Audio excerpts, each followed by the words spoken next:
que 90% de la réussite d'un entrepreneur, c'est le mindset. Et en fait, je pensais que c'était du bullshit quand on me disait ça. Alors que là, après avoir fait 2 ans, je me rends compte que c'est vraiment ça. Et qu'il faut y faire hyper attention.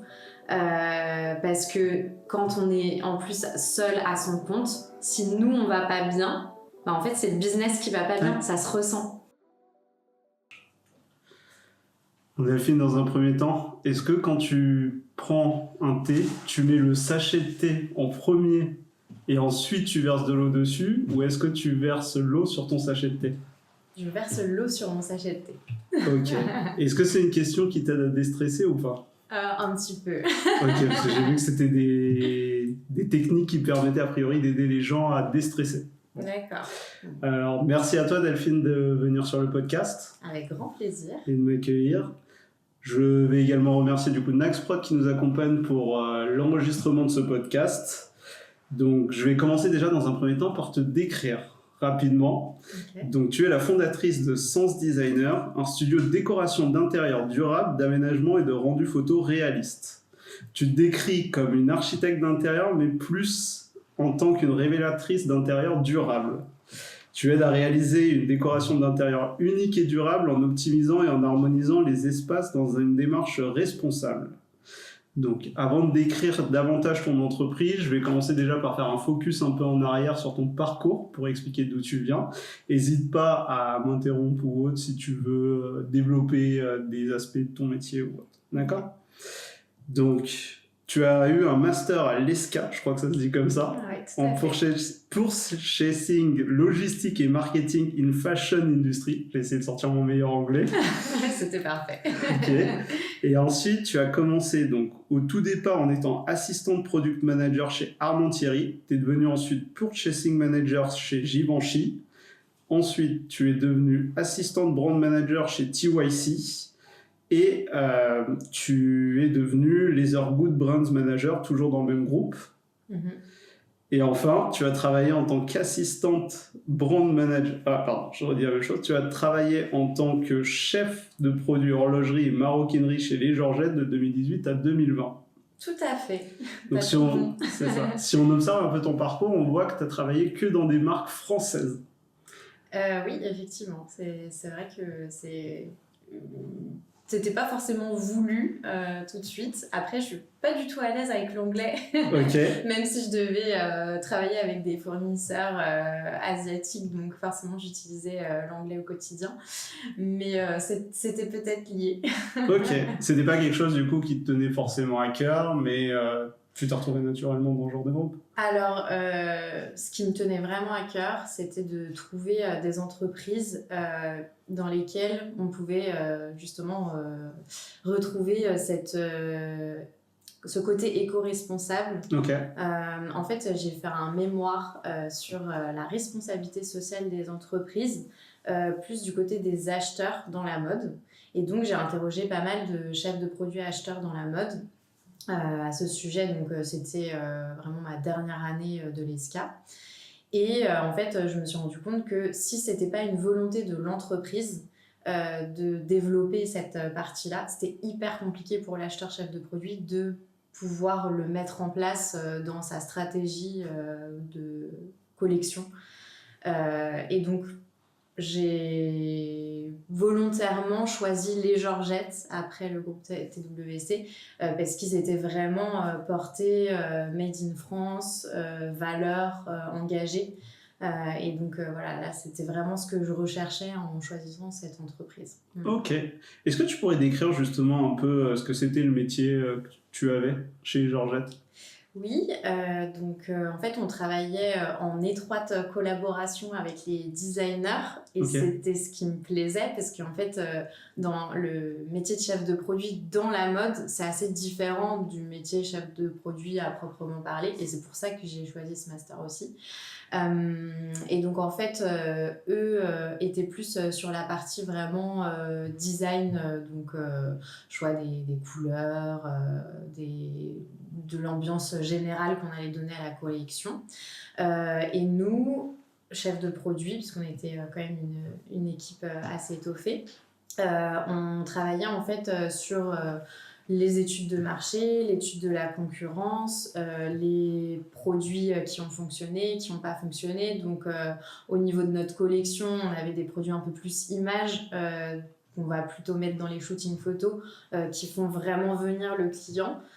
Et ensuite, on avait plus les produits core collection. Donc là, ça va être vraiment le sac à main noir, la montre camel, voilà, qu'on vend un peu plus facilement que des couleurs qui vont être un petit peu plus tendance, mais que tout le monde ne va pas oser.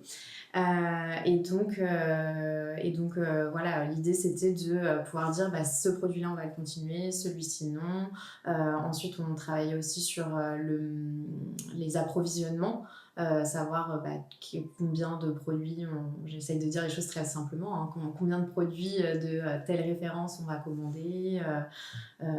Et après on faisait des roadmaps en fait avec les différentes sessions en fait à respecter, les différentes étapes à respecter pour construire une collection, parce qu'on a des allers-retours avec les fournisseurs pour faire ce qu'on appelle le prototypage, parce que le premier prototype en général jamais c'est le bon. Ouais. le bon. Ça a pu arriver, mais c'est quand même assez rare. Et on faisait aussi des panels consommateurs pour que les clients puissent donner en fait leur avis en avant-première sur les prototypes qu'on allait lancer. Donc admettons, on faisait, je sais pas, une cinquantaine de prototypes, je sais plus les chiffres, hein, je dis n'importe quoi, mais une cinquantaine de prototypes dans l'horlogerie, et on leur présentait les 50 prototypes et on en retenait 20 à sortir vraiment en collection en fonction des retours qu'on avait des consommateurs. Et en fait ce qui était génial, c'est qu'on lançait des nouveaux concepts à chaque fois. Donc là c'était des montres avec des boîtiers interchangeables qui pouvaient aussi se mettre sur les manchettes bijoux. Okay. Les sacs, on avait des doublures interchangeables, des bandoulières interchangeables. Toujours avec le même côté que font les Georgette, interversibles des deux côtés. Ouais, exactement, c'est ça. Ouais, je connais un peu les Georgette pour le coup. Et quand tu étais justement chez Georgette, où est-ce que tu voyais ton avenir professionnel à ce moment-là ? Est-ce que tu avais déjà potentiellement des envies entrepreneuriales ? Alors, j'ai toujours eu envie d'entreprendre, mais je me disais, mais j'ai pas envie en fait d'être dans gérer les stocks, de la qualité, etc. Parce que j'ai beaucoup pensé à créer ma marque de maroquinerie ou d'horlogerie ou même de prêt-à-porter. Parce que voilà, ça me faisait vibrer de me dire je peux tout créer de A à Z. Et puis bon, voilà, j'ai vu ce que c'était le métier de chef de produit et je me suis dit non, il y a des aspects que j'ai pas envie de gérer en fait. Donc j'ai fait par élimination et je me suis dit ok, donc créer mon entreprise oui, mais pas de stock, pas une entreprise qui peut qui nécessite des locaux ou des gros locaux ou une grosse équipe, des gros investissements de départ, parce que ça me représente pas, c'était pas ce que je voulais. Donc j'ai continué à chercher, et puis en fait j'ai acheté un appartement et j'ai tout refait à l'intérieur. Et naturellement, je me suis dit, mais en fait, faire ça toute la journée, mais oui, c'est exactement ce qui me plairait. Et c'est vrai que je recevais aussi beaucoup de compliments sur ce que j'avais pu faire. Je donnais tout le temps des conseils quand j'allais à droite à gauche. Ah, mais tu pourrais changer ce sol ou faire ci. Voilà, je donnais plein d'astuces.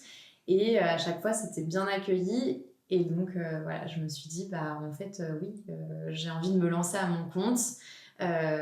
Dans ce domaine-là, et donc on va y aller quoi. C'est ça. Et aussi je me disais, mais là je suis chef de produit, en soi ça se passait bien, j'aimais bien ce que je faisais, mais il me manquait quand même ce côté entrepreneurial et être mon propre patron, parce que ma liberté est une question très importante pour moi.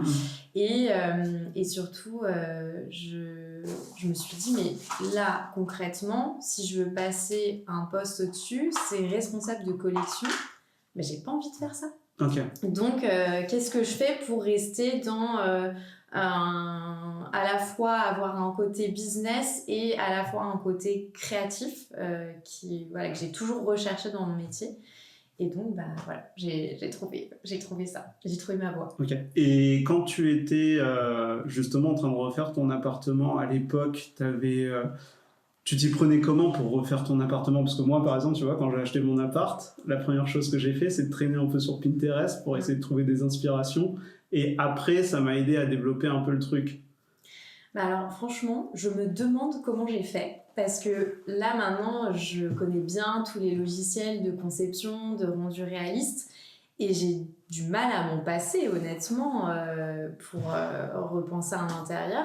Et donc je me suis dit mais comment j'ai fait mais effectivement, j'ai été tout le temps à chercher des inspirations sur Pinterest, Instagram. Je suivais aussi beaucoup d'architectes d'intérieur. Je sais pas si tu connais le site qui s'appelle Houzz. Du tout. Houzz. En fait, il développe des articles qui expliquent comment les architectes d'intérieur ont fait une rénovation. Et donc, on part vraiment dans le détail du plan de l'existant, les photos de l'existant. Et il y a voilà, tout un article qui est développé pour comprendre quelle a été la réflexion pour la conception. Donc, voilà, c'était ma lecture préférée. Okay. Je suis pas le soir à lire mon petit roman, non, moi je lis plutôt ce genre d'article. Mais c'est bien, c'est une passion aussi. Je pense que c'est pour ça que tu tombes dedans derrière. Mais tu commençais déjà à lire ce genre de livre avant d'avoir ton appartement, ou c'est vraiment le fait d'avoir eu ton appartement qui a fait que tu as commencé à t'intéresser un peu à l'architecture d'intérieur? Non, même avant. Ouais, okay. En fait, j'ai toujours aimé à la fois la décoration, l'architecture d'intérieur et la mode. D'ailleurs, j'avais même postulé avant d'aller chez Georgette, chez Maison du Monde. Okay. Et j'avais été retenue. Et puis finalement, j'étais pas allée parce que c'était à Nantes. Et je m'étais dit non, je préfère rester sur Paris. Okay. J'ai jamais eu de regrets, mais il y en a qui m'ont dit bah, quand même, ça aurait été super que tu puisses être chef de produit là-bas. Donc voilà, j'avais déjà en fait cette appétence pour la décoration. Et en fait, j'avais envie à chaque fois que tout soit sur mesure. En fait, je dessinais les meubles à la main ou je faisais des petits croquis et pour pouvoir ensuite les réaliser, quoi. Ok, ouais, donc tu poussais quand même la chose, parce que moi je te disais tout à l'heure, moi je suis juste allé sur Pinterest, tu vois, je ne repensais pas les espaces, etc. Je me projetais pas autant. J'essayais en fait juste de trouver une harmonie, voir si j'avais des idées par rapport à des photos, vraiment des inspirations hautes. Mais toi, en fait, tu poussais déjà à l'époque un peu plus que le basique. C'est ça. Okay. En fait, je trouvais pas dans le commerce ce qui me convenait parfaitement. J'avais par exemple une salle de bain de 4 mètres carrés. Et il y avait un tout petit rebord. J'ai beaucoup d'affaires, donc je suis tout le temps à la recherche de rangement. Et j'avais un tout petit rebord qui faisait peut-être 12 cm, enfin une cloison, et ensuite la douche qui était ici. Et donc, je voulais un petit meuble de 12 cm de profondeur avec des portes pour pouvoir caser quelques flacons de parfum, etc. Et ça, je le trouvais nulle part, qui faisait pile poil la longueur, la largeur, hauteur que je désirais. Et donc, voilà, je l'ai dessiné et je me suis dit, allez hop, on y va. Et tu l'as fait construire derrière, du coup, le meuble? En fait, c'était mon ex qui travaillait le bois et qui, en fait, moi, je dessinais, je ponçais les meubles et lui, il exécutait. Ok, ça marche. Ouais, mais au moins, tu avais déjà cette démarche de construction, de projection et de pas te laisser sur les standards de ce qui est vendu dans du Ikea ou autre pour vraiment faire quelque chose de sur mesure. Exactement, et c'est ce que j'adore faire, c'est pouvoir faire du mobilier, concevoir du mobilier sur mesure pour s'adapter parfaitement aux espaces et puis voilà, parfois on a vraiment quelque chose en tête et non, ça n'existe pas dans le commerce, donc c'est là qu'un bon menuisier est vraiment doué pour ça. Et c'était en quelle année ça que tu as acheté cet appartement? C'était en 2019, je crois. Ok, ouais. Ça marche. Et c'est après du coup l'achat de cet appartement que tu as commencé à réfléchir un peu et que tu t'es dit pourquoi pas me lancer dans cette aventure et que tu as repris des études? Oui, exactement. Donc, j'ai démissionné et j'ai repris des études à distance parce que Covid oblige.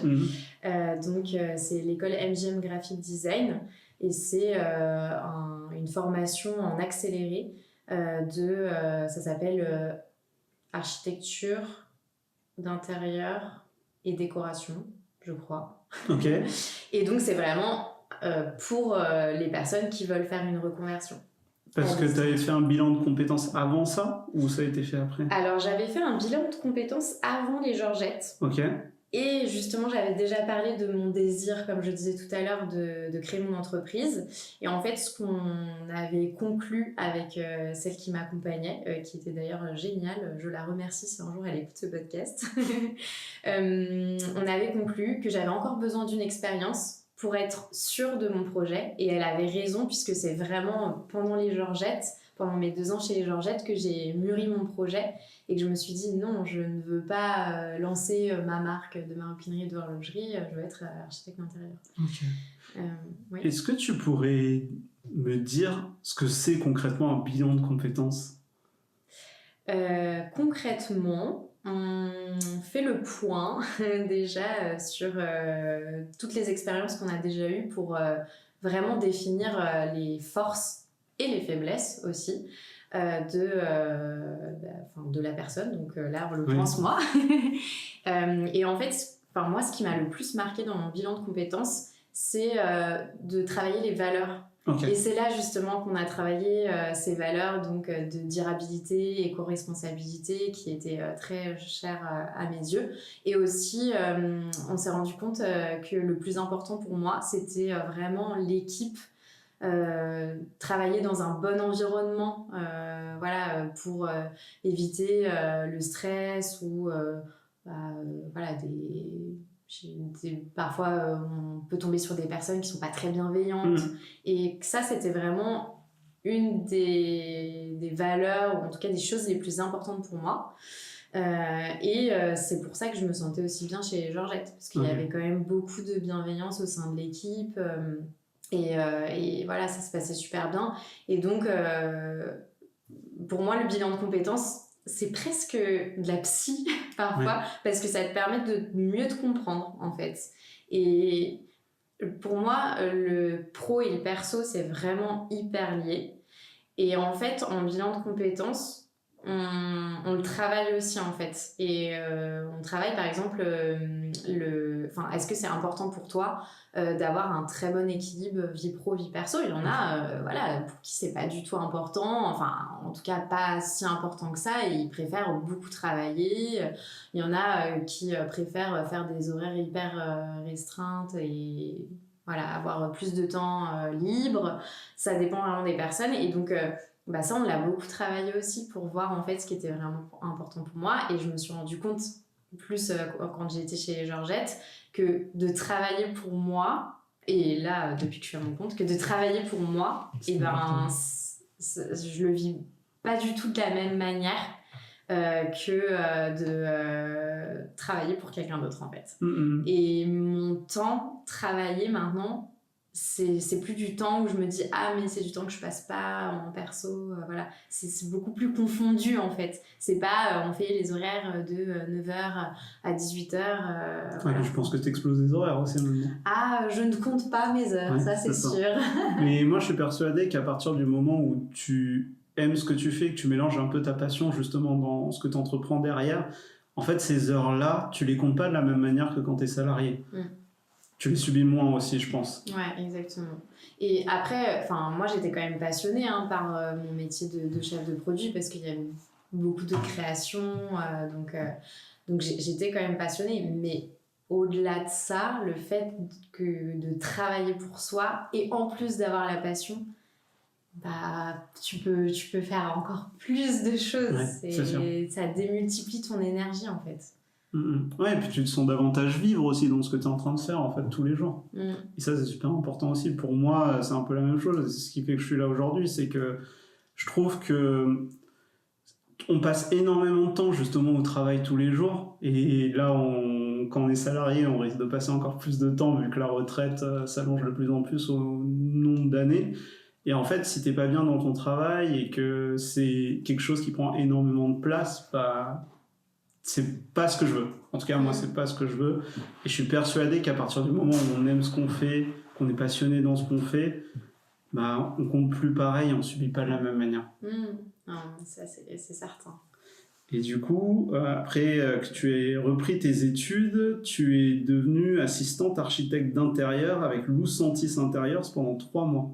Oui, parce que ce que j'ai oublié de dire quand même, c'est qu'avant de me lancer là-dedans, j'ai fait un genre d'enquête métier et je connaissais donc Lou par personne connaissance interposée. Okay. Et en fait, je l'ai appelée donc peut-être 1 an avant de lui demander qu'elle me prenne en stage. Et je lui ai dit, est-ce que tu penses qu'une reconversion en architecture d'intérieur, c'est possible ? Donc elle m'a vraiment encouragée et donc je me suis dit bon allez c'est bon on y va, elle valide mon projet et donc c'était très drôle parce que comme on se connaissait pas, je lui avais pas spécialement dit que voilà ça y est j'avais repris une formation et en fait je suis arrivée comme une fleur 1 an après l'avoir contactée, bon bah voilà ça y est j'ai démissionné, j'ai repris une formation, là j'arrive sur la fin. Est-ce que tu veux bien me prendre en stage? Okay. Et elle m'a fait passer un genre d'entretien et en fait elle était hyper contente que je lui propose ça et elle s'est dit en plus c'est génial parce que ça va l'encourager et elle avait justement besoin de quelqu'un à ce moment-là et elle s'en était pas spécialement occupée et donc ça tombait à pic. Ok, et ton quotidien en tant qu'assistante d'architecte d'intérieur, ça ressemblait à quoi ? C'était assez varié parce que ce qui est super c'est qu'elle m'a fait un peu toucher à tout. Donc déjà elle travaillait plus avec des hôtels et des restaurants, donc on a beaucoup travaillé sur un restaurant dans le nord de la France. Et donc en fait voilà elle m'a demandé de faire des plans, des recherches de mobilier et de décoration. On a fait beaucoup de rendez-vous de prospection aussi pour que je vois un petit peu à quoi ça ressemblait. On a travaillé sur un projet qu'elle voulait lancer qui s'appelle LS chez vous, donc c'est pour proposer à des particuliers qui n'ont pas forcément les moyens de se payer une architecte d'intérieur de faire des plans assez rapides, on va dire croquis à main levée plus et quelques croquis 3D. Et donc voilà, elle voulait travailler sur ce lancement de cette offre. Donc j'ai aussi fait en fait du marketing, j'ai créé le site internet pour ça. Donc j'ai vraiment touché à tout et ça m'a permis de me rendre compte qu'effectivement quand tu es architecte d'intérieur à ton compte, tu fais pas que de l'architecture d'intérieur. En fait, il y a toute une partie business, donc surtout marketing et prospection, vente, qui est hyper importante. Elle m'a montré un petit peu comment elle réseautait, voilà, tous ces aspects-là. Donc c'était hyper enrichissant et je l'ai aidé aussi à structurer des choses de son business parce que moi je suis beaucoup dans le process, donc voilà, je lui ai monté des petits tableaux Excel et des dossiers, etc. pour essayer de structurer les choses et on était vraiment dans un échange en fait voilà, moi j'ai fait une école de commerce donc je peux t'apporter ça et toi t'as fait une école d'architecture d'intérieur donc tu peux m'apporter ça et donc on a créé une super belle synergie toutes les deux. Et tu vois ce qui est marrant c'est que tout à l'heure quand tu décrivais un peu ton expérience d'avant par architecte d'intérieur et que tu disais moi je voulais développer vachement ce point là etc. Et l'à côté en fait avait l'air de te déranger un peu plus alors que là tu dis, être architecte d'intérieur, c'est pas que ça, il y a tout le plan marketing et tout, mais j'ai l'impression que le fait de dire, je le développe pour développer en même temps mon propre métier, mon propre business, ça te dérange moins. Eh ben, c'est quelque chose qui m'a beaucoup dérangée au départ. Déjà, quand j'étais chef de produit, on faisait des séminaires avec la force de vente tous les 6 mois pour leur présenter les nouvelles collections. Et comme ça faisait 6 mois que je travaillais sur les collections, j'avais aucun mal à leur vendre mes produits, leur montrer les les avantages, les qualités de mes produits, parce que c'était mes produits, c'était des produits. Donc il n'y avait pas tellement d'émotion là-dedans. Ok. Alors que quand on est architecte d'intérieur, on se vend soi. Ouais. Et ça change tout. Et en plus, moi, c'est sûr qu'au début, j'avais le syndrome de l'imposteur. Je me disais, mais je suis qui pour me présenter peut-être face à d'autres architectes d'intérieur qui ont fait 5 ans d'études et qui ont énormément d'expérience. Enfin, je suis qui, moi, pour me proposer mes services aux autres. Et en fait, je l'ai énormément travaillé. Et je pense que comme j'avais ce syndrome de l'imposteur et pas du tout confiance en moi, en fait, j'arrivais pas en fait à me vendre parce que je me dis, enfin, je pense que les prospects, on va dire, en face de moi le ressentaient. Okay. Et donc je les mettais pas en confiance. Donc j'ai essayé de faire du réseautage, etc. Et en fait, je me disais, mais non, je suis pas à l'aise. Il y a quelque chose qui va pas. Et donc, j'aimais pas ça. Et en fait, je l'ai travaillé. Et peu à peu, j'ai pris confiance en moi. Et en fait, maintenant, c'est devenu beaucoup plus naturel. Et comme j'ai pris confiance en moi et que c'est devenu naturel et que ça fonctionne, les gens te font plus confiance. Les gens me font plus confiance, mais surtout, du coup, j'aime ça. Parce que ça marche, en fait. Mais c'est dingue parce que, enfin c'est dingue, oui et non, c'est que j'en parlais la dernière fois justement avec mon cousin et je lui disais que la première impression que tu donnes à un client, c'est celle qui va rester gravée dans leur tête. Et le problème, c'est qu'effectivement, quand tu arrives un peu fébrile ou autre, t'as beau faire le meilleur travail du monde, etc., si la personne, elle voit que quand tu essayes de lui vendre une prestation ou autre, t'es pas ultra confiant, il se méfie. Ça. Et derrière, il te fait pas confiance et il signe pas avec toi. T'as fait comment pour travailler justement un peu ce syndrome de l'imposteur et puis ce manque de confiance en toi que t'avais? Eh ben, j'ai fait déjà, parce que c'est en ayant des échecs qu'on apprend. Donc, en fait, de travailler aussi avec certains clients. Donc, en fait, les premiers, c'était des connaissances, enfin, non, même plus que des connaissances. C'était les parents d'une amie, c'était quelqu'un de ma famille. Voilà, ça a été vraiment... les personnes autour de moi m'ont donné ma chance parce que construction d'une maison, hop, j'arrive à la retraite et je veux refaire tout mon intérieur, etc. Et donc le fait de faire et de me rendre compte qu'ils étaient satisfaits et que c'était beau et que j'avais après, une fois que je postais sur les réseaux sociaux, j'avais des super bons retours. Je me suis dit, ok, donc c'est que je peux le faire. Et ils sont contents, donc c'est que je peux faire plaisir à mes clients. Et donc, allez, on y va. Et en fait, petit à petit, j'ai tissé ma confiance en moi sur ce métier. Et aussi, j'ai écouté beaucoup de podcasts. Okay.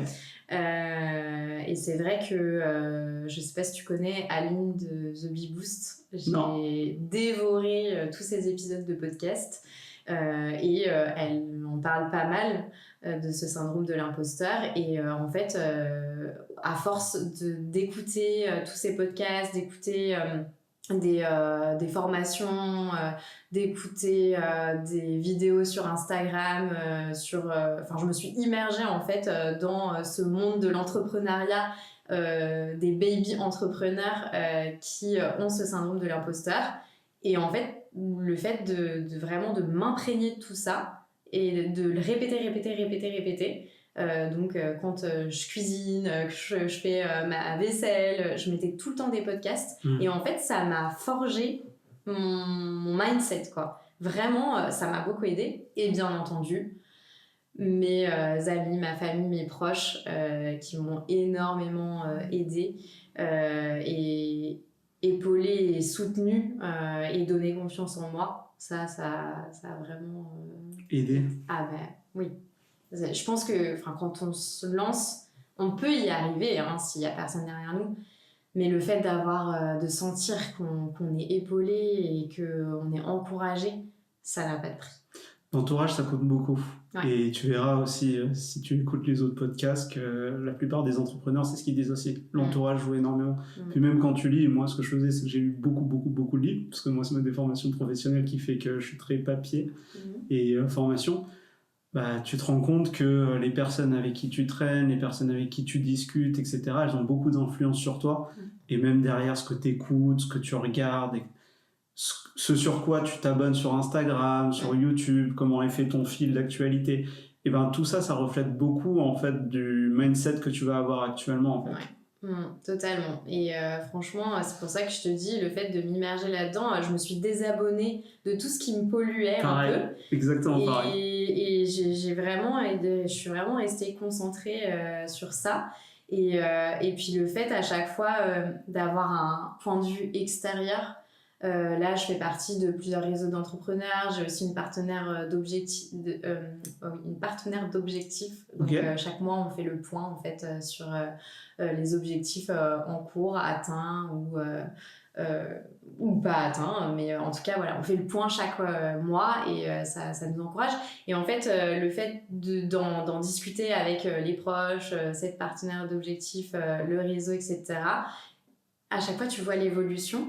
Et moi, quand on me dit « Ah ouais, mais c'est incroyable tout ce que tu as fait, t'imagines, là, juste en 1 mois, 2 mois, 6 mois, t'as fait ça, il se passe toujours des nouvelles choses. » Mais ça me remplit de joie, en fait, parce que c'est vrai qu'on se pose jamais, finalement, pour vraiment faire le bilan. Enfin, même si j'en fais des bilans, mais on se pose jamais vraiment. Et là, le fait d'avoir des retours, en fait, d'un point de vue complètement extérieur, ça fait du bien. Oui, c'est sûr. Et puis quand tu parles de bilan, justement, moi je sais je sais pas trop comment ça s'appelle, mais tu as pas mal d'entrepreneurs qui font des bilans chaque année pour voir où ils en étaient, etc. Je sais que dans ton podcast aussi tu l'avais fait. Et moi, ce qui m'aide, alors moi j'ai pas de coach, mais pour le coup, ce que je fais, c'est que j'ai acheté un agenda. Et sur cet agenda, justement, je définis tous les ans mes objectifs sur l'année.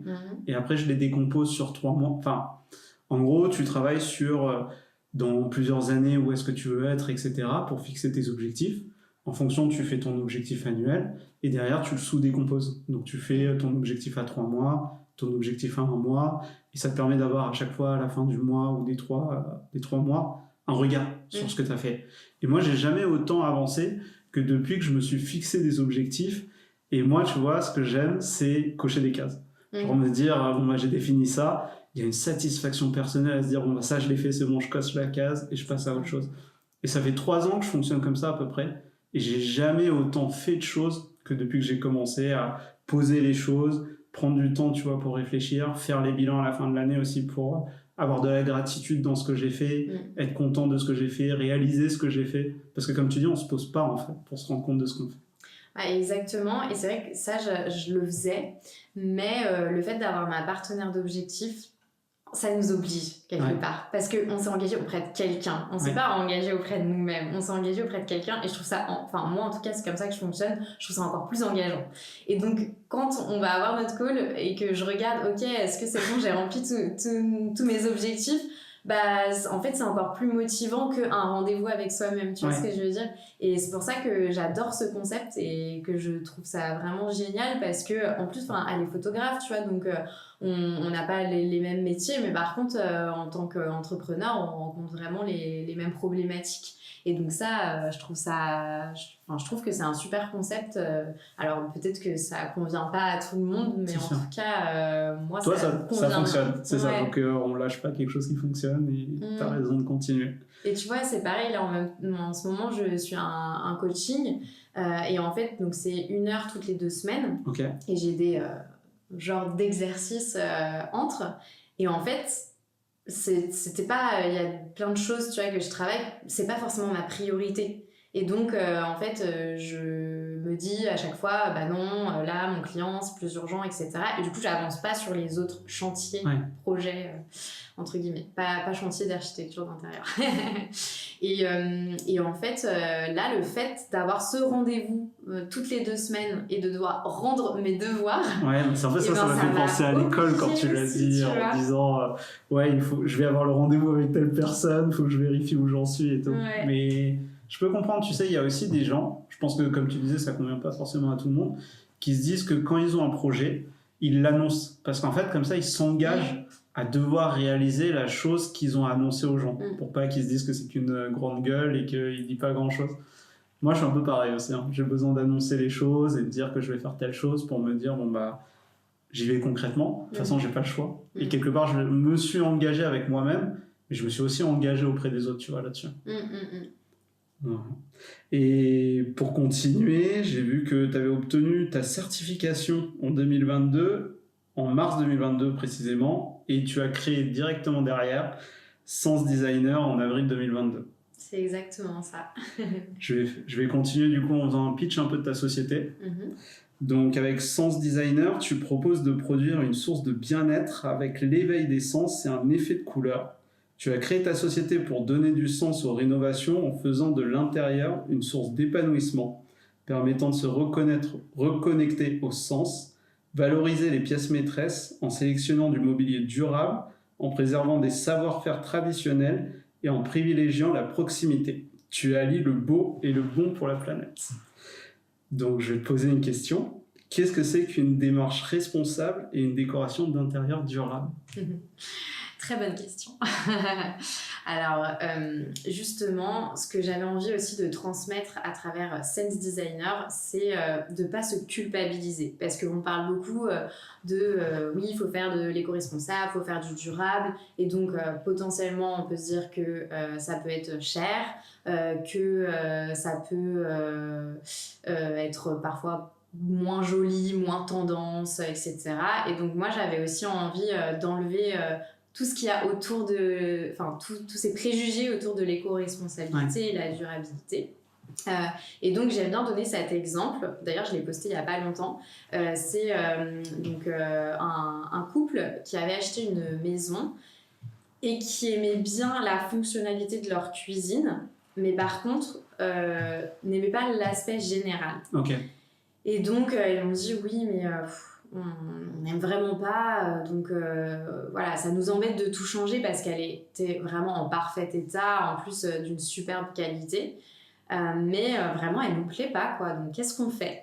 Et donc en fait je leur ai proposé de changer le sol, créer une espèce d'arche, parce que c'était une pièce ouverte, donc créer une espèce d'arche en peinture pour définir les espaces. On a repeint une petite niche et on a changé la hotte. Donc, on a fait plein de petits changements. Mais enfin, bon, après, on a quand même changé le carrelage. Donc, c'est pas si petit que ça. On a repeint la fenêtre, etc. Mais en fait, on n'a pas du tout changé toute la cuisine. Je leur ai fait des rendus en leur disant, bon, écoutez, je vous fais une proposition. On verra si on change tout. Mais moi, en tout cas, je vous fais cette proposition-là. Et en fait, ils étaient ravis du résultat parce que ça métamorphosait la cuisine, vraiment, le fait de changer tous les éléments dont j'ai parlé. Et donc ça, on pourrait se dire en quoi c'est durable. Mais en fait, c'est durable dans le sens où on ne va pas démonter toute la cuisine, tout jeter, mettre à la benne et reproduire une nouvelle cuisine. Donc en fait, mais c'est le choix le plus durable qu'on puisse faire.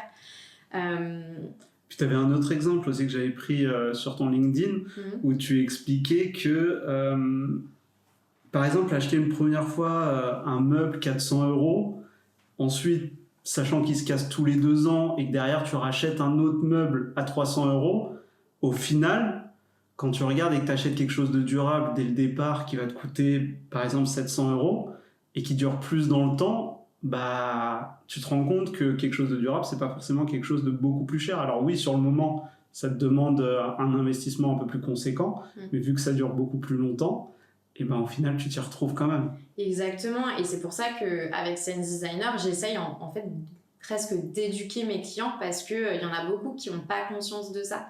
Et c'est dommage parce qu'au final, ils sont perdants dans l'histoire. Donc, comme tu dis, tout le monde ne peut pas mettre voilà, une certaine somme d'argent dans une belle table qui va durer longtemps à l'instant T.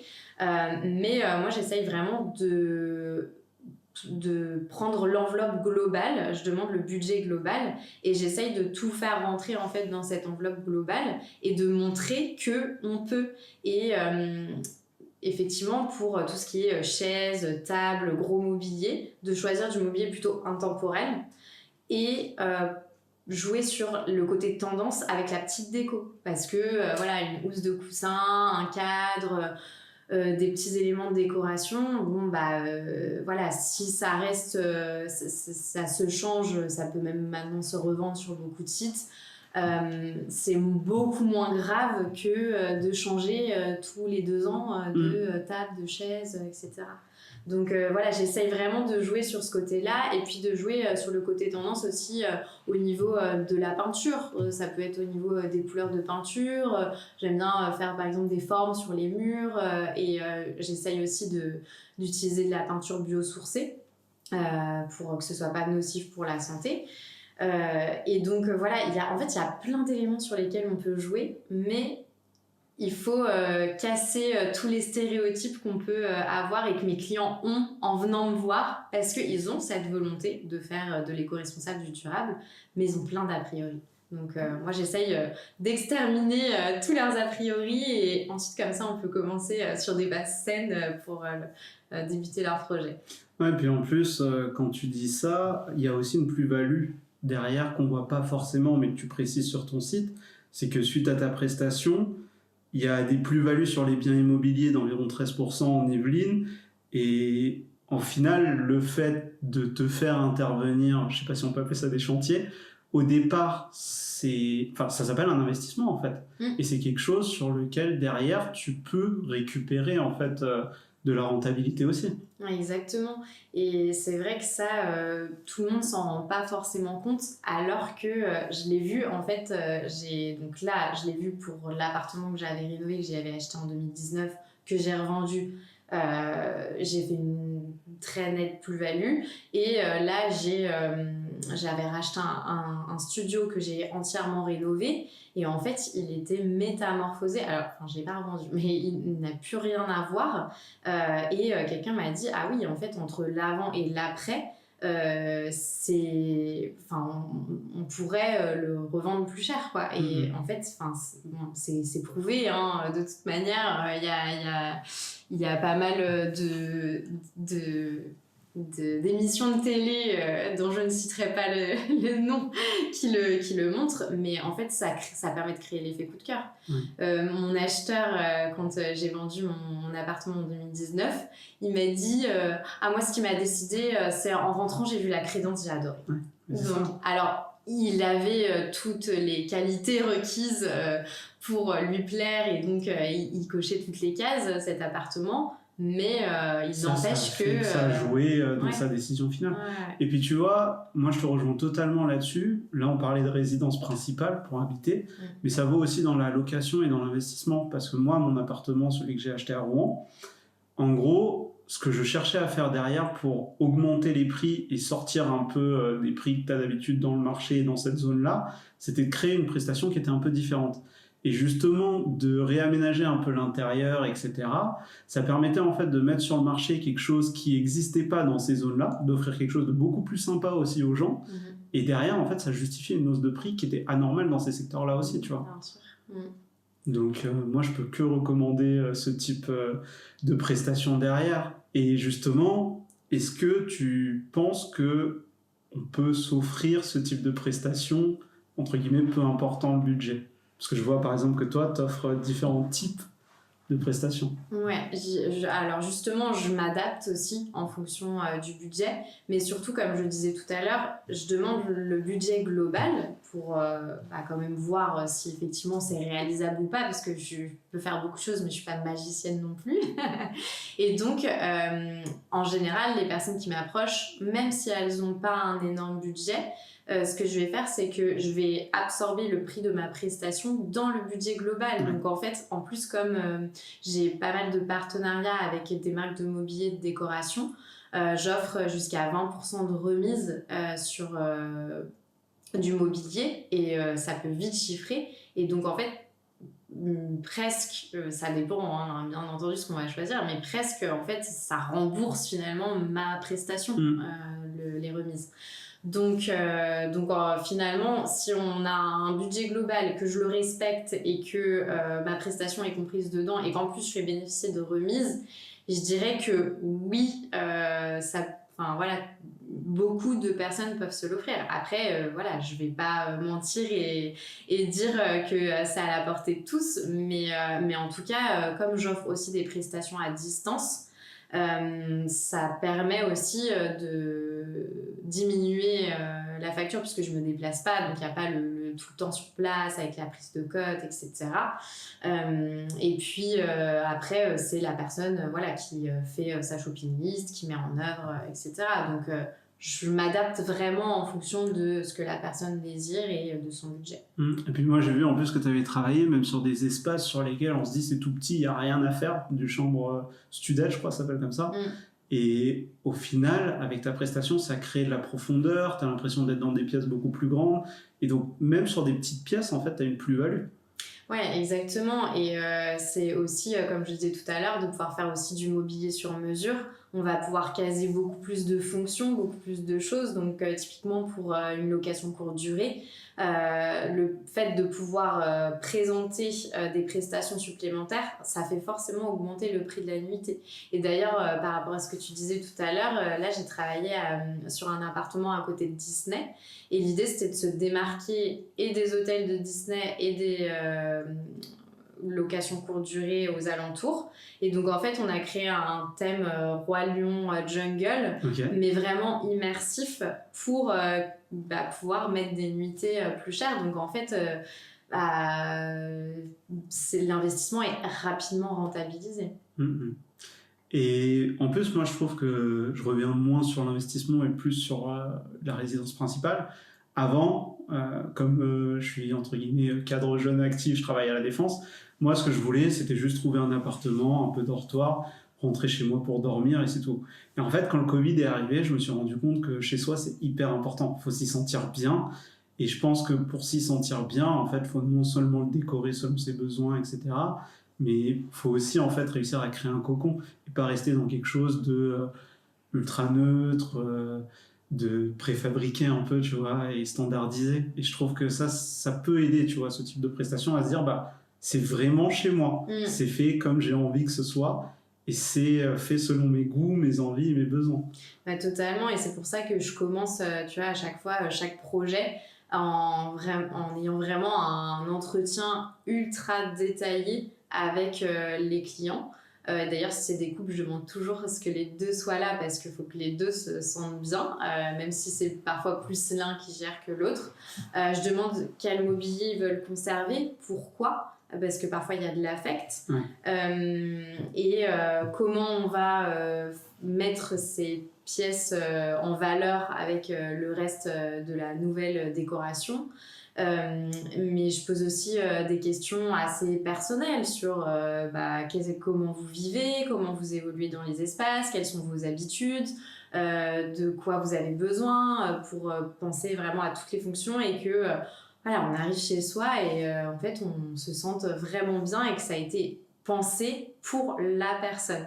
Et aussi, ce que j'aime bien, c'est que ça ressemble pas non plus à des pages de magazines. Et donc, si il y a, par exemple, voilà, des meubles, je sais pas, ça peut être une belle pièce d'un meuble des grands-parents, ou ça peut être plein de cadres, je sais pas, dans un escalier, par exemple, une montée d'escalier, plein de photos en noir et blanc, etc., pour vraiment pouvoir personnaliser les espaces.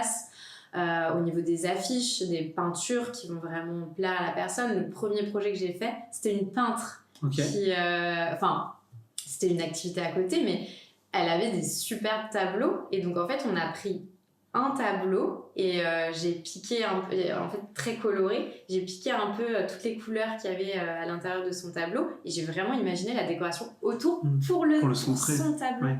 Et donc, mettre en valeur du coup son travail en fait. Voilà, exactement. Et c'était en plus un tableau qu'elle avait peint, donc c'était complètement elle, quoi, à son image après son salon, quoi. Donc voilà. Et puis elle avait aussi d'autres tableaux qu'elle souhaitait mettre en valeur dans d'autres pièces. Et pareil, on a travaillé autour et donc je fais pas du tout en fonction de mes goûts. Alors je rajoute ma patte, bien entendu, mais je vais vraiment faire en fonction de la personne et quels sont ses besoins.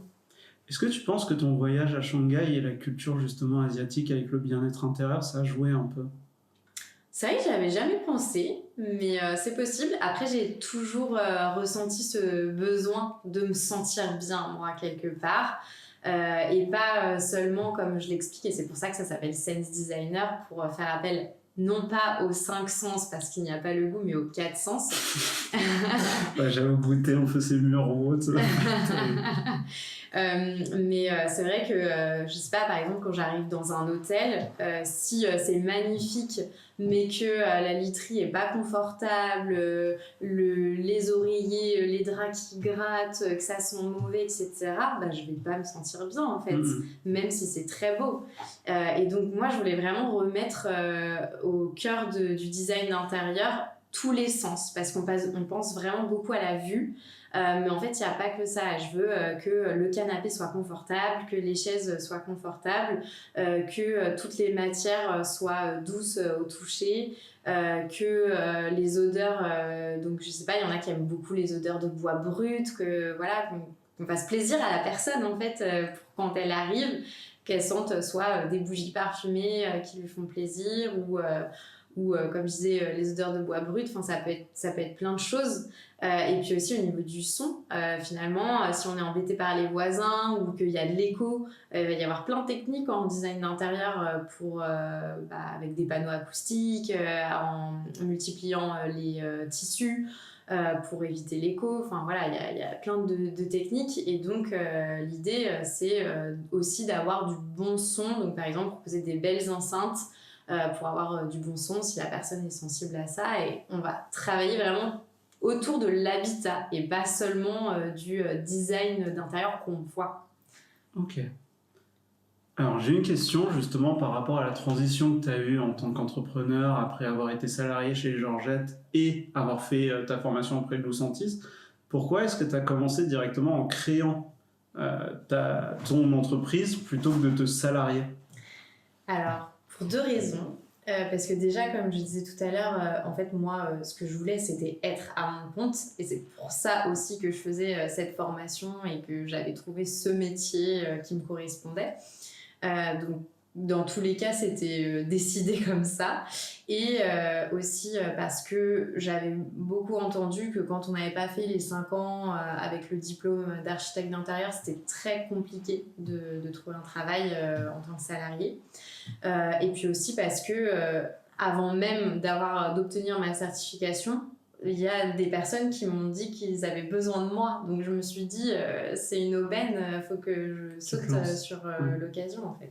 Ouais, et puis c'est super important de se lancer en fait et pas vouloir toujours tout théoriser et passer vraiment à l'action et au concret, parce que je pense que c'est comme ça qu'on apprend le mieux.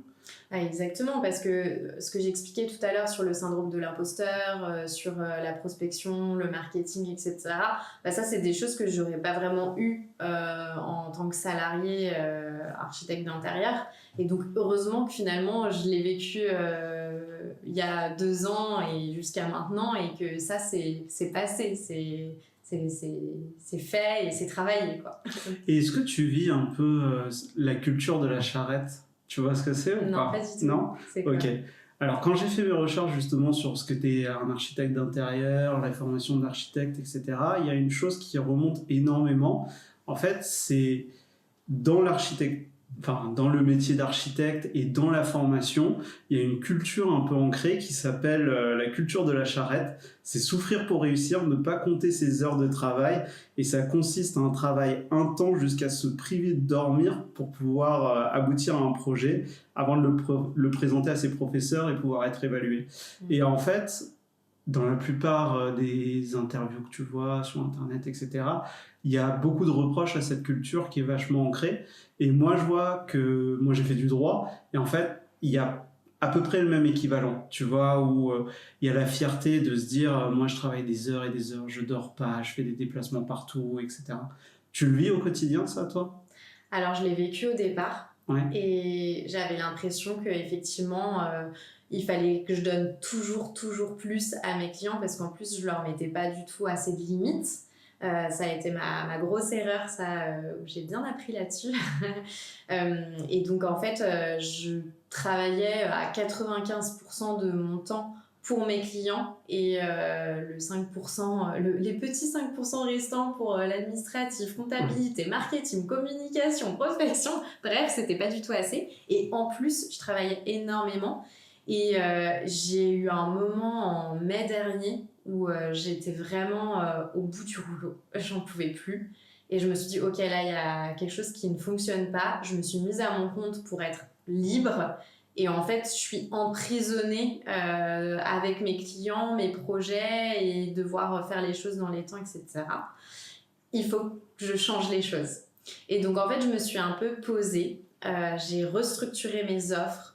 J'ai restructuré mes devis types, mes conditions générales de vente. J'ai tout remis à plat. Et je me suis dit, ok, là, Delphine, il faut absolument que tu repartes sur des bonnes bases parce que là, en fait, ça va pas. Tu t'es pas lancé à ton compte pour être complètement surmenée. Et j'arrive beaucoup mieux à le gérer depuis cette prise de conscience et depuis que j'ai tout remis à plat. En plus, j'ai réussi à construire des offres qui finalement et conviennent à mes clients et me conviennent aussi à moi. Et donc, même si j'ai des périodes de rush, bien entendu, parce qu'en plus, j'ai plein d'autres projets en tête et j'ai envie de mettre plein de choses en place, donc j'ai plein de périodes de rush.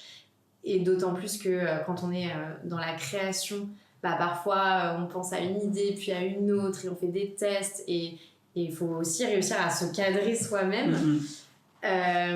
Mais donc voilà, parfois ça m'arrive d'être un petit peu dans ces travers-là, mais je me suis promis de mettre des limites. Et puis justement, comme tu disais, le problème c'est qu'à partir du moment où on paye quelque chose et qu'on paye une prestation, on a l'impression que tout nous est dû. Et ça, c'est quelque chose qui est vachement ancré en fait dans la société de consommation dans laquelle on est. Et justement, toi qui fais une œuvre qui est quand même intellectuelle et artistique, comment est-ce que tu arrives justement à évaluer ta valeur financière ? C'est très dur. Et j'ai beaucoup travaillé sur ce sujet aussi. C'est un gros sujet. En fait, maintenant, en fonction du projet, du nombre de mètres carrés, on va dire, et de si je gère le projet de A à Z ou juste la phase de conception, je vais à peu près savoir évaluer combien de temps je vais passer sur ce projet. C'est pas évident, hein. Il y a des clients, ça marche tout de suite et du coup, on y passe moins de temps, et il y en a qui nous font un peu revenir dessus. Mais justement, j'ai mis des limites. Par exemple, mes rendus réalistes, c'est une révision partielle, et au-delà, c'est une prestation supplémentaire. Donc, j'ai défini un tarif à la journée, on va dire, que j'estime pour moi. Et je me dis, ok, je vais passer environ tant de journées, tant de semaines à travailler sur ce projet. Et donc, je définis mon tarif comme ça. Et justement, quand tu commences, parce que là, en fait, tu dis que c'est au fur et à mesure de ce que tu as fait que tu arrives à justement jauger un peu cette valeur. Et puis, j'imagine que plus tu fais des choses, plus tu emmagasines de la confiance, donc plus tu te dis, je peux avoir la légitimité de valoir ce prix-là, voire de l'augmenter, etc. Mais quand tu commences au tout début, surtout dans ce type de prestation, tu penses qu'il vaut mieux se donner de la visibilité en travaillant gratuitement ou à bas prix, ou pas du tout ? Alors, je pense qu'il faut faire, si on peut, si on a l'opportunité, soit un projet pour soi, comme ça au moins c'est tout bénef, gratuitement du coup, soit un projet pour une personne très proche, mais en mettant quand même des limites. C'est mais dur avec les personnes personnes proches en plus. Ouais, mais un seul et pas un gros projet. Parce que moi, ça a été un peu mon erreur où je me suis lancée dans des choses trop grosses et donc qui duraient pendant plusieurs mois, etc. Alors que là, justement, c'est pour avoir de la visibilité et de l'expérience. Donc, il faut que ce soit tout de suite et que ça nous serve à nous aussi. Et bien expliquer aussi aux personnes, en fait, là, je vais vraiment te faire un travail. Et pour que la personne en face ait la valeur de notre travail et pas juste qu'elle se dise en fait c'est aussi pour lui donner un coup de main puisque elle se lance voilà, et juste en faire un seul, ça suffit, parce que sinon après la personne, si elle paye pas, elle est pas engagée de la même manière. Et ça veut dire aussi qu'elle n'aurait pas forcément fait appel à tes services, et donc tu n'as pas le même rapport que tu aurais avec d'autres clients. Donc voilà, moi je mets des gros guillemets sur un oui, mais attention, parce que il faut vraiment bien cadrer les choses. Ouais. Et puis d'ailleurs, dans ton podcast, j'invite les gens qui se lancent dans le même domaine que toi à écouter ton podcast pour savoir en fait comment se lancer et savoir quel type d'obstacles tu as eu au départ, comment les surmonter, et un peu les conseils que tu as toi aujourd'hui avec tes années de recul sur le terrain. Merci, c'est gentil. Je t'en prie. Et je vais te poser maintenant une petite série de questions. Dans un premier temps, je vais te demander ce que c'est qu'être un architecte d'intérieur, parce que je l'ai toujours pas demandé depuis le début du podcast. Et oui, c'est vrai. Alors, on va travailler sur la conception des lieux. Donc, on va redéfinir les espaces au sein, par exemple, d'un appartement. Si voilà, il y a une cuisine ou une chambre qu'il faut changer de place pour travailler sur la circulation et créer des espaces logiques. Donc on va déjà avoir une première phase d'échange avec la personne pour bien comprendre le cahier des charges. Ensuite, on va avoir des phases d'esquisse pour proposer des plans d'aménagement. Et puis ensuite, on va faire des phases de rendu réaliste pour que la personne puisse vraiment se projeter dans les espaces. Donc ça va vraiment être comme une photo. Et donc on peut faire un avant-après avec le même point de vue. Et ensuite, ça va servir pour demander les devis aux artisans pour qu'ils puissent faire un devis en fonction de toutes les modifications qu'il va y avoir à apporter au lieu. Et puis ensuite, je propose aussi des prescriptions mobilier et décoration. Avec des liens cliquables. Donc la personne n'a plus qu'à cliquer et à commander. Et donc ça va être exactement le même mobilier et décoration qu'on retrouve sur les rendus réalistes. Et puis ensuite, je propose aussi de faire la mise en place du mobilier et de la décoration avec l'aide de l'artisan pour que tout soit parfaitement comme sur les rendus réalistes. Et donc, il y a une différence entre designer d'intérieur, décorateur et architecte d'intérieur et architecte. Un architecte, il va pouvoir vraiment toucher aux cloisons, démolition de murs porteurs, même s'il y a besoin d'un bureau d'études, etc. Donc c'est pour ça que je travaille aussi avec des architectes. Les architectes d'intérieur vont pouvoir faire les plans électriques, plomberie, etc. Donc vraiment sur la technique. Et par contre, les designers d'intérieur et décorateurs, eux, s'il y a besoin de ces types de plans, alors on sait faire, hein, mais on n'est pas habilité à le faire. Donc s'il y a besoin de ce type de plan, on va collaborer et travailler avec des architectes. Et nous, on va être sur toute la partie décoration, aménagement, plan pour les menuisiers, pour le mobilier sur mesure, et puis sur tout ce qui est matériaux, couleurs, ambiance, etc. Ok. Et une semaine type, ça ressemblerait à quoi ? Alors, il n'y a pas une semaine qui se ressemble. Hein. Ouais. Honnêtement, ça va vraiment être très différent, mais il y a par exemple des jours, là en ce moment je travaille sur un gros projet donc d'un appartement de 80 mètres carrés où je fais des rendus réalistes pour tout l'appartement, donc clairement je suis toute la journée en pyjama, je le dis haut et fort parce que je veux être à l'aise devant mon ordi à travailler sur les rendus réalistes et les plans. Il va y avoir des journées où on va rencontrer les clients, on va faire la prise de mesure, on va leur montrer des matériaux, on va partir à la recherche de matériaux. Je ne l'ai pas dit aussi tout à l'heure, mais on fait aussi des sessions shopping ensemble pour aller voir les matériaux, le mobilier, etc. Pour leur donner des conseils sur place. On va avoir aussi des journées de réseautage, puisque je fais partie de plusieurs réseaux d'entrepreneurs. Des journées aussi de formation, puisqu'il faut sans cesse se former sur les nouveautés des logiciels, sur l'entrepreneuriat aussi, et j'ai des formations avec mes réseaux d'entrepreneurs. On va, voilà, en fait, il n'y a pas une seule journée qui se ressemble. Je vais y avoir des journées où je vais plutôt faire des choses très, très créatives pour des moodboards, des planches d'ambiance, en fonction du cahier des charges qu'on a défini et des ambiances recherchées par le client. Donc, ça va être très, très différent et j'ai pas une seule semaine qui se ressemble et je dirais j'ai même pas un mois qui se ressemble. Ok. Quelle est pour toi ta plus grande réussite ou fierté dans le monde entrepreneurial?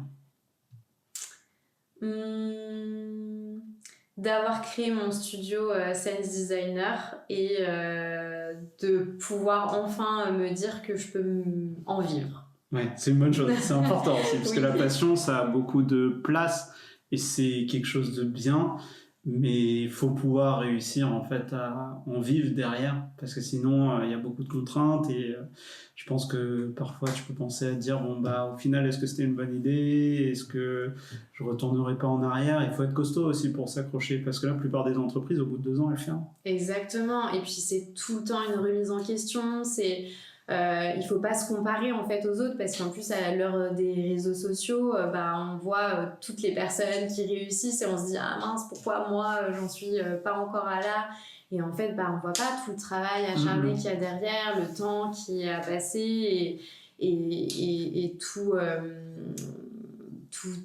toutes les actions en fait qui ont été mises en place, et donc je trouve que c'est vraiment super important et c'est pour ça que je voulais aussi lancer mon podcast des designers d'intérieur passionnés, sereins et rentables, parce que j'ai envie de parler de tout ce qu'il y a derrière et surtout de pas se laisser abattre parce que un client nous a dit non ou parce qu'on a un coup dur. Voilà, c'est super important de tenir le cap et d'avoir une vision, parce que pour moi c'est ça qui fait tenir, c'est de se dire oui je vais y arriver. En fait pour moi, à partir du moment où j'ai démissionné, je me suis dit c'est non négociable, je ne retournerai jamais en arrière. Quoi qu'il en coûte, quoi qu'il arrive, j'y arriverai. Et je pense qu'en partant avec cette vision-là, ça aide quand même pour la suite. Parce qu'en fait, on ne se laisse pas le choix. Ouais, et puis je pense que là, c'est aussi là où tu as la place, comme tu disais tout à l'heure, de ton entourage. Oui. Je pense que vraiment si ma mère avait pas été là, j'aurais pas pu y arriver, parce que là ça va beaucoup mieux, mais franchement à mes débuts je l'appelais parfois en pleurs, mais maman, mais pourquoi ce client il m'a dit non, et pourquoi il se passe ça avec l'artisan, et pourquoi ci et pourquoi ça, je comprends pas ce que je fais de mal, etc. Et en fait à chaque fois elle m'a fait relativiser, elle m'a aidée en plus sur plein de choses opérationnelles. Vraiment, sans elle, ça aurait été compliqué. Et puis, comme je disais tout à l'heure, voilà, avec l'aide de mon entourage, ma sœur qui m'a beaucoup aidée, mon conjoint qui m'a toujours hyper stimulée puisqu'il est entrepreneur aussi. Ça a fait aussi une effervescence d'encouragement et d'ondes positives qui m'ont permis d'aller de l'avant à chaque coup bas.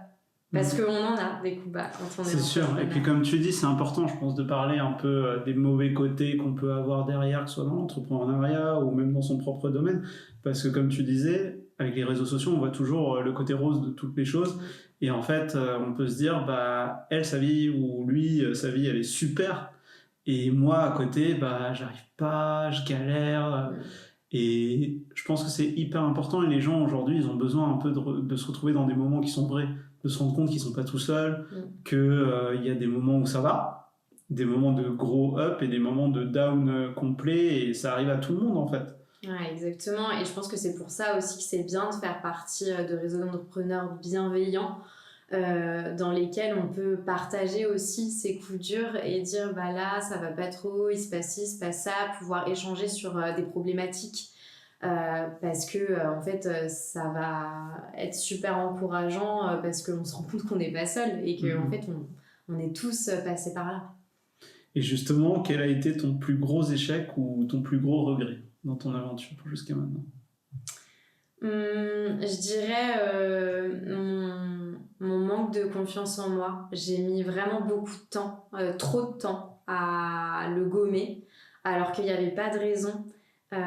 Et c'est pour ça que j'aimerais vraiment pouvoir le transmettre, qu'en fait, tout le monde peut trouver sa place en tant qu'entrepreneur, en tant que designer d'intérieur ou même tous les autres métiers qui existent. Parce que c'est vrai que ça m'a beaucoup ralenti. Et je dirais aussi ne pas avoir été assez dans l'action. Parce que je me suis posé tellement de questions au moment de créer mon entreprise, quel statut... Enfin, je rentrerai pas dans le sujet parce que ce serait trop long, mais je me suis posé beaucoup trop de questions et en fait, j'ai pas été assez dans l'action, assez... Enfin, je faisais beaucoup de choses, mais je mettais pas mes actions au bon endroit. Ouais. Et donc ça fait partie de mes regrets. Parce que peut-être que si je m'étais pas posé autant de questions et que j'avais plus confiance en moi, je serais encore plus avancée aujourd'hui. Mais ça, c'est le gros problème qu'on a quand on est perfectionniste, c'est qu'on a envie que tout soit ultra carré, tout soit ultra parfait avant de le sortir, et en fait, on sort rien du tout. C'est ça. Et au final, on n'avance pas du tout. Et c'est difficile parce qu'il faut apprendre justement à lancer des choses qui soient pas parfaites. Faut pas faire n'importe quoi non plus, mais pas parfaites. Et parfois, les exigences qu'on a envers nous-mêmes, elles sont bien supérieures à ce que les gens attendent de nous. Totalement. Mais oui, hein, je l'ai vu, moi, par rapport à mes clients. Quand je leur faisais des rendus, je me disais « mince, ça se trouve, ça va pas leur plaire, et puis ça, c'est pas assez bien et tout. » Puis en fait, j'avais des super retours. « Ah là là, vous avez répondu parfaitement à mes attentes. » Et je me dis « mais pourquoi je me suis autant pris la tête ? Pourquoi j'avais peur de l'envoyer ?» Et voilà, maintenant, ça va beaucoup mieux. Mais c'est ce qui fait notre qualité aussi. Donc ça, c'est un défaut parfois, mais ça reste une très bonne qualité aussi, je pense. Mais il faut savoir le dompter. Ouais. Voilà. Et quel a été ton plus gros apprentissage que tu as gagné en devenant entrepreneur ? Finalement, je pense que 90% de la réussite d'un entrepreneur, c'est le mindset. Et en fait, je pensais que c'était du bullshit quand on me disait ça. Alors que là, après avoir fait 2 ans, je me rends compte que c'est vraiment ça. Et qu'il faut y faire hyper attention.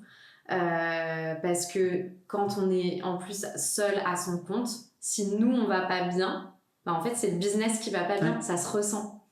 Donc, ouais, je dirais ça. Mais c'est une bonne chose que tu parles de ça, parce que je vais te demander justement comment tu fais pour avoir une distinction entre ta vie perso et ta vie professionnelle ? J'en ai pas. Mais comme je disais tout à l'heure, ça me pose pas de problème. Bon, après, voilà, j'ai pas d'enfants, donc je pense que c'est encore différent quand on a des enfants. Mais ça me pose pas de problème dans le sens où j'organise mon temps comme je veux. Donc, si un mardi matin, j'ai un rendez-vous chez le médecin ou autre chose, je peux le faire et je rattrape à un autre moment. Et oui, ça m'arrive de travailler les dimanches. Parfois, je travaille et les samedis et les lundis et je me laisse que le dimanche vraiment de repos. Mais j'appelle ça repos et encore, c'est où je travaille pas. Mais en fait, quand je travaille, c'est pas vraiment je le considère pas comme du travail. Et donc, finalement, le repos, les périodes de repos et de travail, c'est important de respecter, de faire des pauses. Mais par contre, il faut juste s'écouter. Et je m'écoute beaucoup. Donc, si j'ai besoin de dormir le matin, je dors. Surtout que je suis plus du soir que du matin. Donc, je vais travailler plus tard le soir. Si là, je sens que vraiment je suis plus productive, je vais m'arrêter et puis je vais reprendre plus tard. Et en fait, voilà, j'organise mon temps comme je veux et ça convient peut-être pas à tout le monde, mais moi, ça me convient bien. Donc, faut juste se respecter, par contre, son corps et ses signes de fatigue et si on a besoin de faire des pauses. Parce que ça, avant, j'arrivais pas à le faire, alors que maintenant, beaucoup plus. Ok. Et quel a été le plus gros obstacle ou inconvénient que tu as eu à trouver sur ton chemin ? Obstacle ou inconvénient.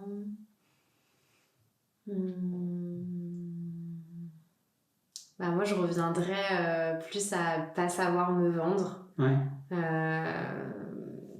Ouais, je pense que ça a été ça parce que finalement, c'est le nerf de la guerre. Pour faire du chiffre, il faut savoir se vendre et il faut trouver des clients. Ouais. Donc, c'est comme ça que on se développe. Donc oui, mon obstacle, c'était de ne pas savoir me vendre et de pas réussir à trouver assez de clients pour pouvoir en vivre. Est-ce que tu as toujours peur aujourd'hui quand tu te lances dans des projets ? Alors, j'ai pas du tout peur des projets en eux-mêmes. Ma crainte, c'est plus de me dire est-ce que ça va continuer ? Parce que là, voilà, je suis dans une bonne lancée, je vois que ça fonctionne bien, mais on n'est pas à l'abri de ce qui peut se passer. Il y a eu le Covid, il peut se passer plein de choses qui peuvent avoir un impact sur notre business. Donc, c'est plutôt ça ma crainte. T'as peur de l'extérieur, en fait. Exactement. Plus de toi-même. Ok. Est-ce que tu as des routines ou des habitudes que tu développes pour être plus créative ? Non, je dirais que c'est bizarre, mais en fait, c'est le fait d'avoir mis des process en place qui me permettent d'être plus créative, parce que le fait d'avoir des process, ça me fait gagner du temps, et donc je peux me dégager plus de temps pour divaguer dans mes recherches d'inspiration, etc.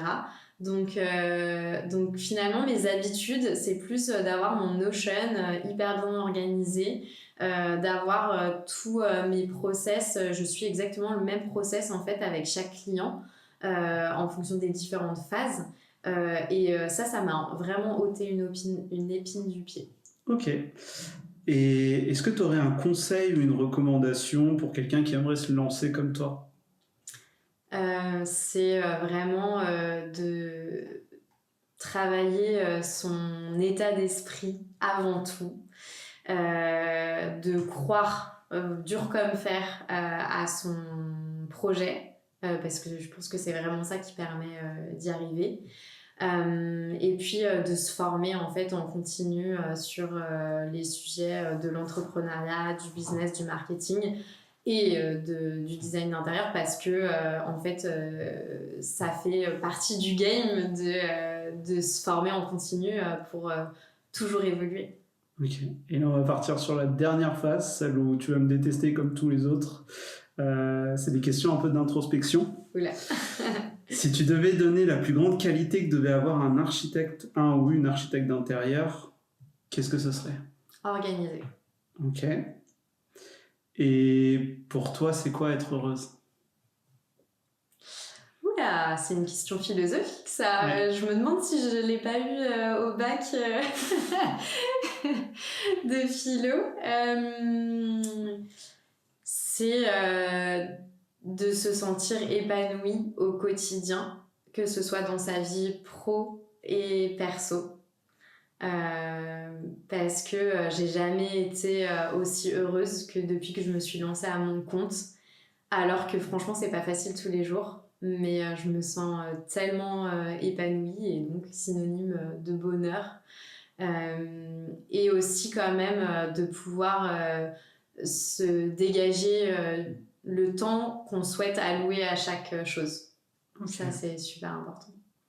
Et si les gens ne devaient retenir qu'une seule des choses que tu as faites, ce serait quoi ? Avoir créé mon studio de design d'intérieur, Sense Designer.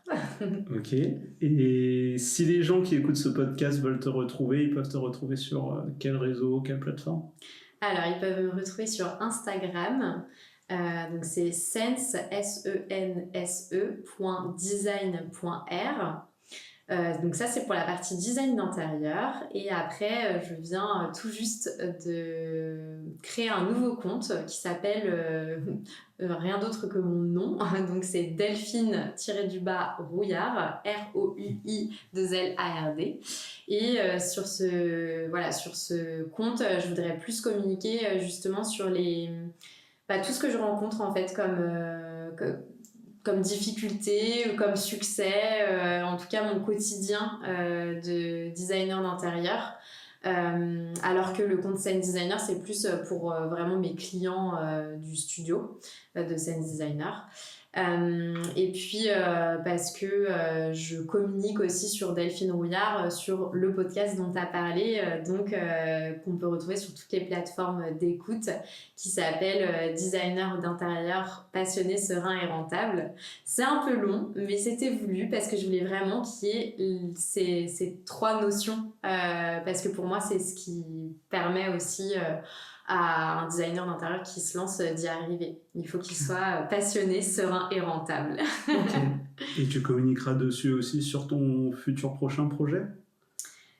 Oui, donc je vais probablement lancer un accompagnement sur la partie justement prospection, communication, marketing, vente pour les designers d'intérieur, parce qu'en fait, depuis que je me suis lancée, je suis passée par plein d'étapes différentes et malgré le fait que j'avais fait une école de commerce, j'avais pas forcément tous les codes non plus pour me lancer à mon compte. En fait, je suis passée par tellement d'étapes en 2 ans, alors que je pense que si j'avais eu toutes les clés, peut-être qu'en 3 ou 6 mois, j'aurais pu faire un bond en avant, peut-être de 2 ans. J'aurais vraiment aimé. Et en fait, ça n'existe pas.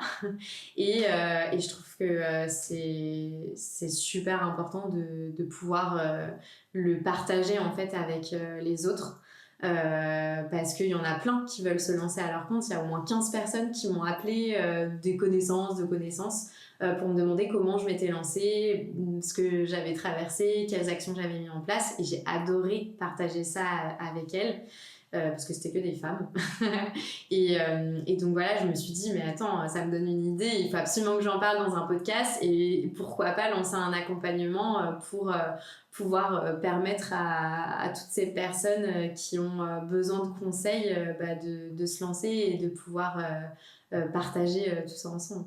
Ok. Est-ce qu'il y a une dernière chose dont tu aimerais parler, dont on n'a pas parlé pendant ce podcast ?